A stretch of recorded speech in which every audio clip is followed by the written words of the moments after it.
सतगुरु कबीर साहब के मूल ग्रंथ बीजक में सबद 17। राम ही गावे और ही समझावे, हरि जाने बिन विकल फिरे। जेहि मुख वेद गायत्री उचरे, ताके वचन संसार तरे। जाके पांव जगत उठिलागे, सो बामन जीव वध करे। अपने ऊंच नीच घर भोजन, घीन करम हटिवोद्र भरे। ग्रहण अमावस ढुक ढुक मांगे, कर दीपक लिए कूप परे। एकादशी बरत नहीं जाने, भूत प्रेत हटि हृदय धरे। तजी कपूर गांठ विख बांधे, ज्ञान गंवाए मुग्ध फिरे।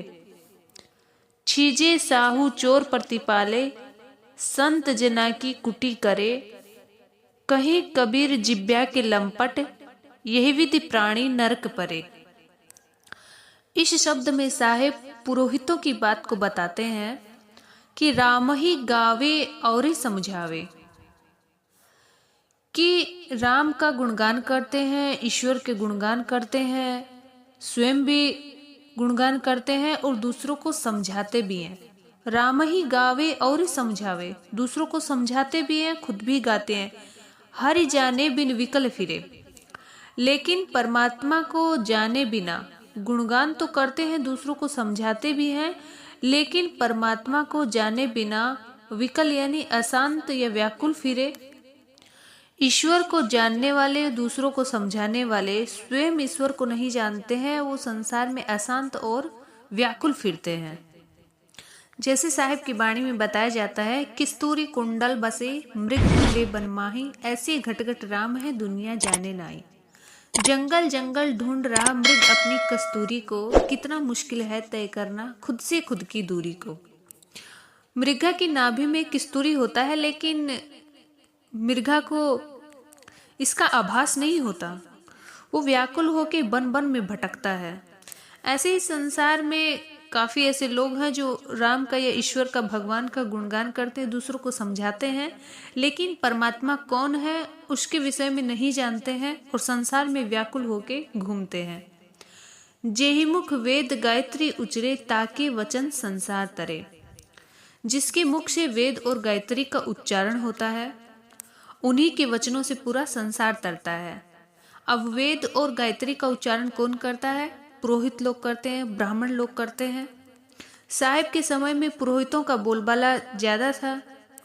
ब्राह्मण लोग केवल विद्या पढ़ते थे और पढ़ाते भी थे। दीक्षा लेना, दीक्षा देना, ये केवल ब्राह्मण लोगों का, पुरोहितों का काम होता था। क्षत्रिय और वैश्य तो केवल दीक्षा ले सकते थे, बल्कि दूसरों को दे नहीं सकते थे। और रही बात शूद्र की, तो उनको तो दीक्षा भी नहीं मिलता था। लेकिन आजकल ऐसा नहीं है, पहले की अपेक्षा अब बहुत कम हो गया है। पहले ऐसा होता था कि केवल ब्राह्मण लोग ही केवल दीक्षा ले सकते हैं और वही दीक्षा दे सकते हैं। पहले तो शूद्र लोगों को पढ़ने का भी अधिकार नहीं था, उनके बच्चे पढ़ नहीं सकते थे। जो काम उनके माता पिता करते थे वही उनको करना पड़ता था। लेकिन अब सब कुछ बदल गया है। लेकिन यहाँ पर सतगुरु साहेब पुरोहितों की बात को बताते हैं कि जेहिमुख वेद गायत्री उचरे, ताके वचन संसार तरे।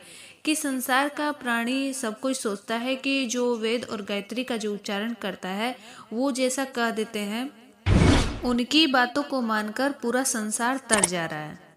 लेकिन साहिब कहते हैं, जो स्वयं राम को नहीं जान रहा है, जिसको स्वयं नहीं पता कि ईश्वर कौन है, परमात्मा कौन है, जो स्वयं संसार में व्याकुल होकर फिर रहा है, वो तुम्हें क्या तार सकता है।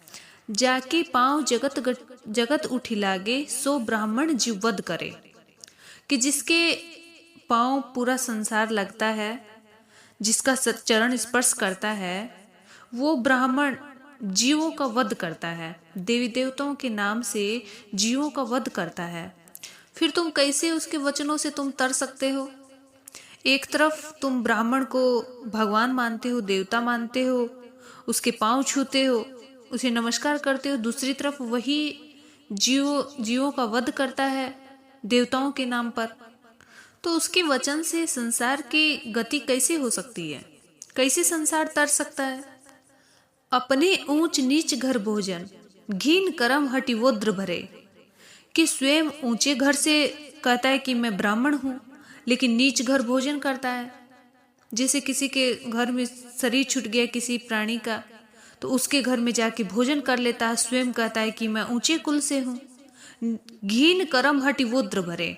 घीन यानी नीच कर्म, हटि मतलब हट करके, वोद्र मतलब पेट, अपने पेट को भरता है नीच कर्म करके।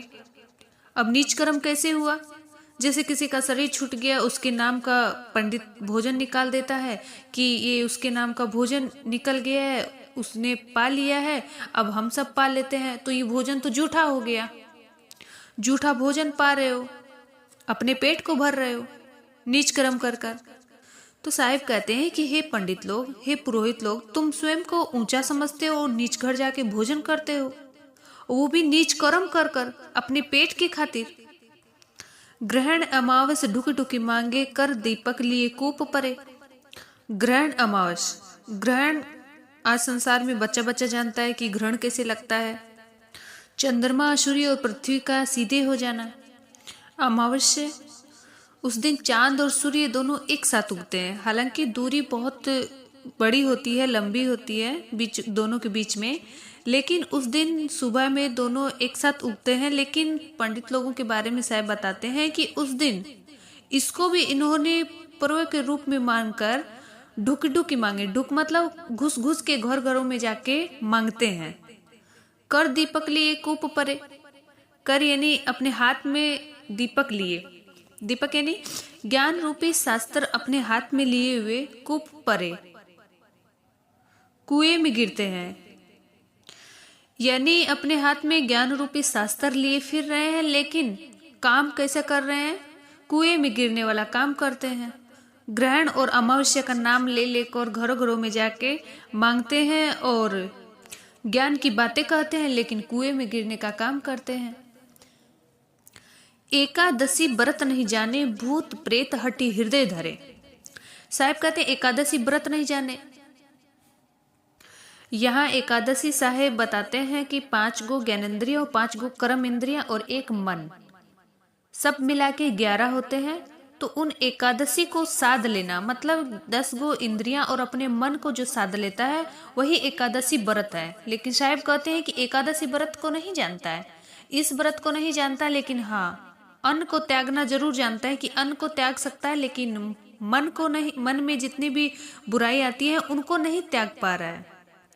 मैंने सुना है कि पहले के जो ऋषि महर्षि जो होते थे वो शरीर को स्वस्थ रखने के लिए सप्ताह में एक बार व्रत करते थे। मतलब उस दिन कुछ भी खाते पीते नहीं थे, ताकि शरीर में जितने भी विषैले पदार्थ होते हैं वो सब इस शरीर से बाहर निकल जाएं। लेकिन आज संसार में उस व्रत को लोगों ने अपने धर्म और अपनी आस्था से जोड़ दिया। जैसे कई बार देखा जाता है कि स्त्री लोग व्रत रखती हैं करवा चौथ का अपने पति की लंबी उम्र के लिए। हालांकि सब कोई जानता है कि किसी के व्रत रखने से किसी की लंबी उम्र नहीं होती है। कितनी ऐसी लड़कियां हैं जो सोमवार करती हैं, जो कहती हैं कि शिव जी का सोमवार करने से पति अच्छा मिलता है। कितनी ऐसी लड़कियां हैं जो सरस्वती माँ की पूजा करती हैं और उनका व्रत रखती हैं ताकि अच्छे मार्क्स हमको मिल जाएं। लेकिन अपने से चिंतन करना चाहिए, व्रत रखने से या फिर भूखा रहने से, पूजा करने से कुछ मिलने वाला नहीं है। जब तक इंसान स्वयं से कर्म नहीं करेगा तब तक कुछ भी मिलना संभव नहीं है। और वैसे भी देखा जाए तो आजकल व्रत लोग कर ही कहाँ रहे हैं। व्रत करते हैं, व्रत के दिन तो पेट भर के खा लेते हैं, जितना तो जैसे व्रत नहीं करते उस दिन कम भोजन करते हैं, लेकिन व्रत के दिन तो बहुत कुछ खाते हैं, तमाम प्रकार के फल ले आते हैं, जूस पी लेते हैं, तो उनका पेट खाली रहता कहाँ पे है? व्रत कहाँ होता है? वो तो व्रत कर लिया मतलब पेट को भर लिया है। ये सब कोई व्रत नहीं है। साहिब कहते एकादशी व्रत नहीं जाने।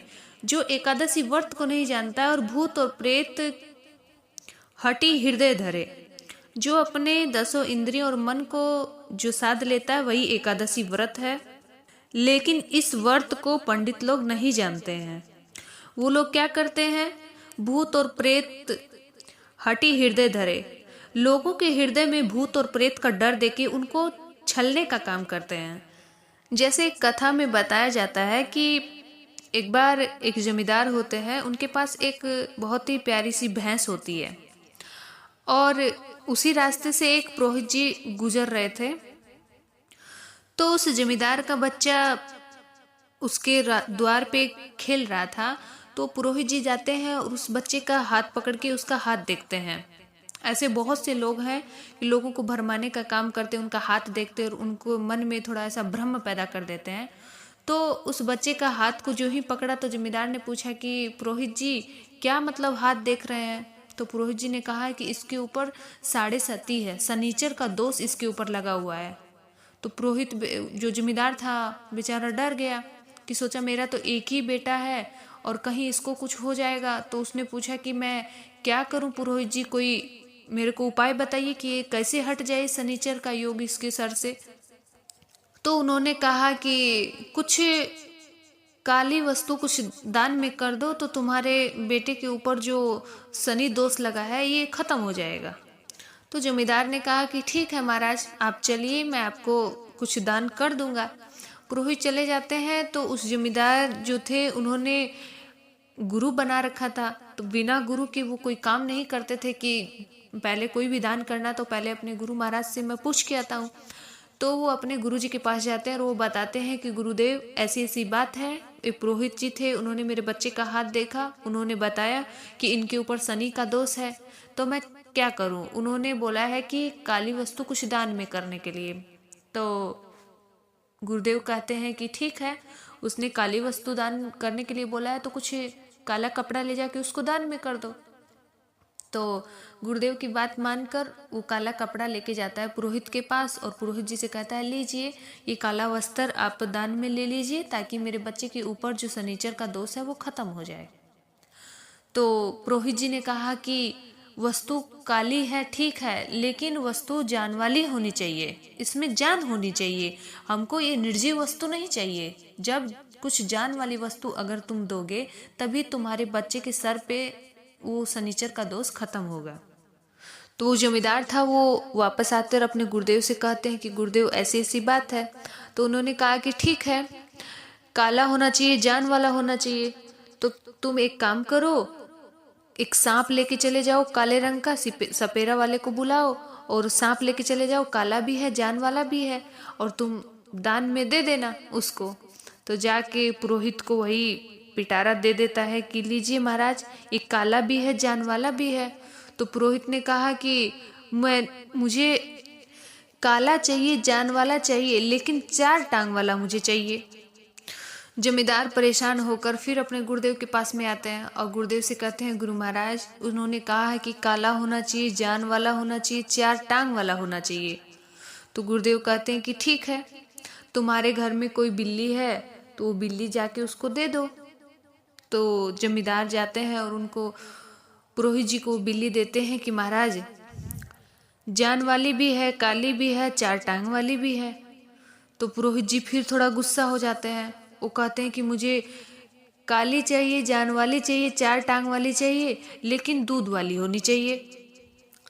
जमींदार बेचारा फिर परेशान हो जाता, फिर अपने गुरुदेव के पास में आते हैं, गुरुदेव से कहते हैं कि उन्होंने ऐसे ऐसे बोला है। तो गुरुदेव कहते हैं कि ठीक है, कोई कुतिया अभी अभी किसी बच्चा दिया है तो तुम उसको लेके चले जाओ, उसको दे दो, काली भी है, जान वाली भी है, 4 टांग वाली भी है और दूध वाली भी है। तो जाके पुरोहित जी को देते हैं और पुरोहित जी से कहते हैं कि लीजिए महाराज ये काली भी है, जान वाली भी है, 4 टांग वाली भी है और ये दूध देने वाली भी है। तो पुरोहित जी बहुत ज़्यादा नाराज हो जाते हैं, बहुत ज़्यादा गुस्सा में हो जाते हैं और कहते हैं कि मुझे ना ये सब कुछ मुझे नहीं चाहिए, मुझे तुम्हारी भैंस चाहिए। क्योंकि जब जमींदार अपनी भैंस का दूध निकाल रहा था, पुरोहित जी उसी रास्ते से गुजर रहे थे तो उनकी नज़र भैंस के ऊपर गिर गई। उनका छोटा बच्चा देखा तो उसका हाथ देखकर शनि का दोष लगाना चाहा ताकि ये भैंस मुझे दान में मिल जाए। लेकिन जमींदार ने अपना सच्चा गुरु बनाए थे, अच्छे गुरु बनाए थे, तो उसको इन सब दोषों से उनके गुरुदेव से बचा लेते हैं। जमींदार कहता है पुरोहित जी से कि महाराज अगर आपको मेरी भैंसी चाहिए होती तो मैं आपको खुशी खुशी दान दे देता, लेकिन अगर आपने मुझसे मांगा होता तो। लेकिन मेरे बच्चे के ऊपर शनि का प्रकोप डालकर आप हठपूर्वक या लोगों के हृदय में ये सब भावना पैदा क्यों करते हैं? ऐसे संसार में बहुत से लोग हैं जो भूत और प्रेत अगर कुछ हो जाता है, ऐसे देखा जाता है संसार में।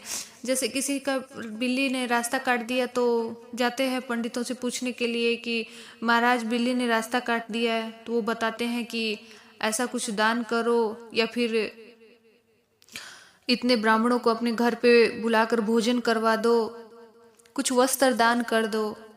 किसी के हाथों से अगर किसी पक्षी का मृत्यु हो जाता है तो पूछने जाते हैं पंडितों से कि ये बताइए कि मेरे हाथों से इस पक्षी की जान चली गई तो मैं क्या करूं? तो कहते हैं कि इसी पक्षी को सोने में मंडवा कर और किसी ब्राह्मण को दान कर दो तो तुम्हारा पाप कम हो जाएगा।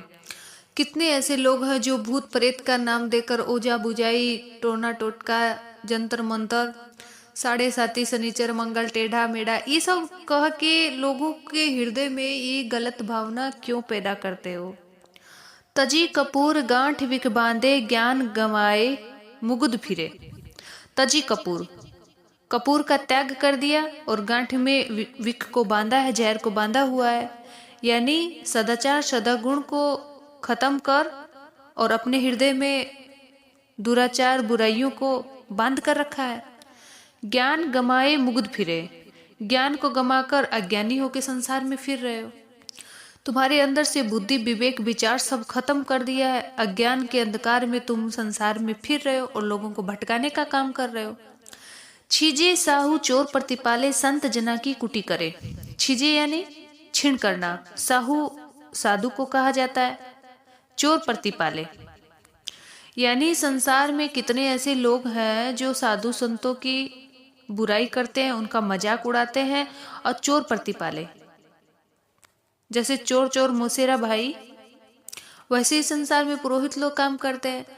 मैंने एक बार एक पंडित जी से पूछा कि ये बताइए, शास्त्रों में लिखा है कि देवी देवताएं 84 लाख योनि भुगत रहे हैं इस मानुष तन को पाने के लिए, तो आप लोगों को क्यों भटका रहे हैं? क्यों नहीं उनको सच्ची रास्ता बताते हैं कि देवी देवताओं की आप लोग पूजा कर रहे हैं, उस सब मर के 84 लाख योनि भोग रहे हैं मानुष तन को पाने के लिए। उन सब की भक्ति करने से आपको कुछ भी प्राप्त नहीं होने वाला। तो उन्होंने एक बात कही कि अगर हम उनको सही रास्ता बताने लग जाएंगे तो फिर हमारा धंधा कैसे चलेगा? मतलब अपना पेट भरने के लिए लोगों को गलत रास्ते पे चलाना उचित है। कबीर साहब की वाणी कहती है, कबीरा कलयुग कठिन है, साधु न माने कोई, कामी क्रोधी मस्करा तिनकी पूजा होय। कि आने वाला कलयुग ऐसा है कि साधु संतों की पूजा नहीं होगी, साधु संतों का मजाक बनाया जाएगा। साहब कहते हैं संत जना की कुटी करे, कुटी मतलब मजाक, साधु संतों की मजाक करते हैं, लेकिन जो कामी है, क्रोधी है, लोभी है, लालची है, उनकी सब कोई पूजा करेगा आने वाले कलयुग में।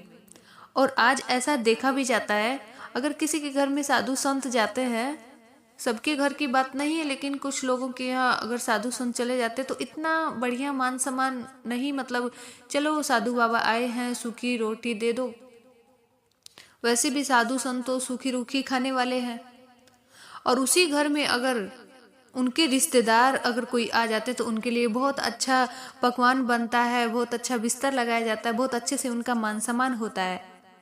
तो साहब उसी बात को कहते हैं कि आने वाले कलयुग में ऐसा होगा कि कबीरा कलयुग कठिन है, साधु न माने कोई, साधु को मानने वाला कोई नहीं रहेगा, कामी क्रोधी लालची इनकी पूजा होए।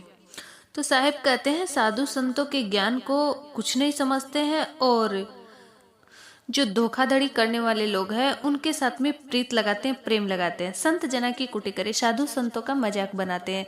कहीं कबीर जिब्या के लंपट, यही विधि प्राणी नरक परे।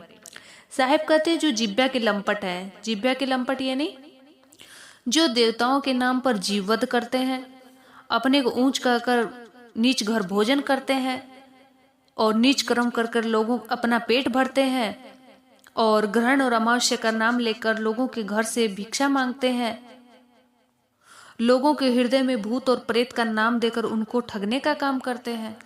तो ये जितने भी लोग हैं सब जिह्वा के लंपट है। जिह्वा के स्वाद के कारण यही विधि प्राणी नरक में, खुद भी नरक में जाते हैं और इनके संपर्क में आने वाला हर एक प्राणी नरक में जाता है। साहिब बताते हैं अपनी वाणी में, गुरु लोभी शिष्य लालची दोनों खेले दाव, दोनों बूढ़े बापुरे चढ़ पत्थर की नाव।